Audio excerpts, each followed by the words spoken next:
अस्सलामुअलैकुम मेरे अज़ीज़ दोस्तों, बिस्मिल्लाहिर्रहमानिर्रहीम। तयम्मुम के कुछ ज़रूरी मसाइल जो कि मैं पहले भी इससे रिलेटेड वीडियो डाल चुकी हूँ। अब ये मेरा दूसरा पार्ट है।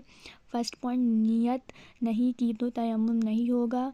नमाज उस तयम्मुम से जायज़ होगी जो या तो ख़ास नमाज पढ़ने की नीयत से किया हो या किसी ऐसी इबादत के लिए किया गया हो जो बिना पाकी के जायज़ नहीं। थर्ड पॉइंट, जिस पर गुस्ल फ़र्ज़ है वो कुरान मजीद पढ़ने के लिए तयम्मुम करे तो उससे नमाज पढ़ सकता है, और अगर किसी ने सजदा शुक्र की नीयत से तयम्मुम किया हो तो उससे नमाज नहीं होगी। ये कुछ ज़रूरी मसाइल थे तयम्मुम से रिलेटेड। अब हम आगे और देखते हैं कि और क्या क्या तयम्मुम से रिलेटेड मसाइल हैं। फोर्थ पॉइंट, जिस पर नहाना फ़र्ज़ है उसे ये ज़रूरी नहीं कि गुस्ल और वज़ू दोनों के लिए दो तयम्मुम करे, बल्कि एक ही में दोनों की नियत कर ले, दोनों ही जायज़ होंगे। फिफ्थ पॉइंट, सारे मुंह पर इस तरह हाथ फेरे जाएं कि तयम्मुम की जगह का कोई हिस्सा बाकी न रह जाए।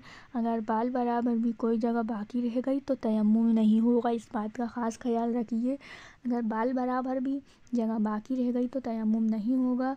सिक्स पॉइंट, दाढ़ी, मूछें और भावों के बालों पर हाथ फेरना ज़रूरी है। मुँह की हाथ वज़ू को बयान में बता दी। दाढ़ी, मूछें हों या भवें हों तो उस पर हाथ फेरना ज़रूरी है, बता दी गई है। भवों और आँखों के बीच की जगह और नाक के निचले हिस्से का ध्यान रखना बहुत ज़रूरी है।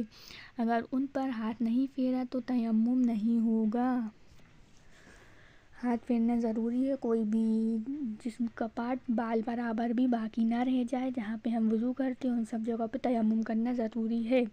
7 पॉइंट, अगर औरत नाक में फूल या नथनी पहनी हो तो उसे उतार ले, नहीं तो वहाँ जगह बाकी रह जाएगी और तयम्मुम नहीं होगा। इस बात का ख़ास ख्याल रखें। 8 पॉइंट, नथनों के अंदर मसा ज़रूरी नहीं।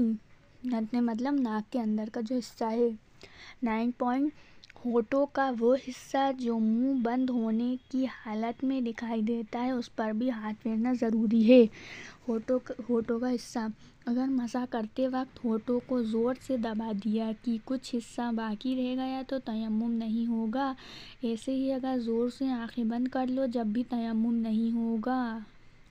आप देख सकते हैं कितनी बारीक बारीक मसाइल हैं। इन सब चीज़ों का ख़ास ख्याल रखें, नहीं तो आपका तयम्मुम नहीं होएगा। तो इन चीज़ों का ख़ास ख्याल रखना ज़रूरी है बहुत। 10वां पॉइंट देखते हैं।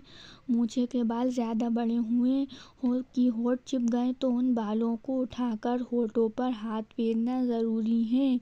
इस बात का भी ख़ास ख्याल रखिए तयम्मुम में। 11 पॉइंट, ये भी ध्यान रखना ज़रूरी है कि दोनों हाथों में बाल बराबर कोई जगह बाकी ना रहे, नहीं तो तयम्मुम नहीं होगा। बाल बराबर भी अगर कोई जगह बाकी रह जाएगी तो तयम्मुम नहीं होगा। 12 पॉइंट, अंगूठी या छल्ले पहने हो तो उन्हें उतार कर उनके नीचे हाथ फेरना फ़र्ज़ है। औरतों को इसमें ध्यान देना चाहिए।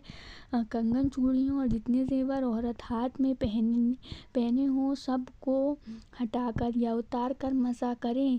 13 पॉइंट, एक ही बार हाथ मार कर मुँह और हाथों पर मसा कर लिया तो तयम्मुम नहीं होगा। एक बार हाथ फेर के हमने कर लिया तो तयम्मुम नहीं होगा। इन सभी बातों का आप ख़ास ख्याल रखिए। अगर आपको मेरी वीडियो पसंद आए तो प्लीज़ मेरे चैनल को ज़रूर सब्सक्राइब करिए और बेल आइकन का बटन दबाना मत भूलिए। मेरे वीडियो को ज़्यादा से ज़्यादा लाइक करिए, शेयर करिए, कमेंट करके बताइए कि आपको मेरी वीडियो कैसी लगी। मिलते हैं अगली वीडियो में। शुक्रिया।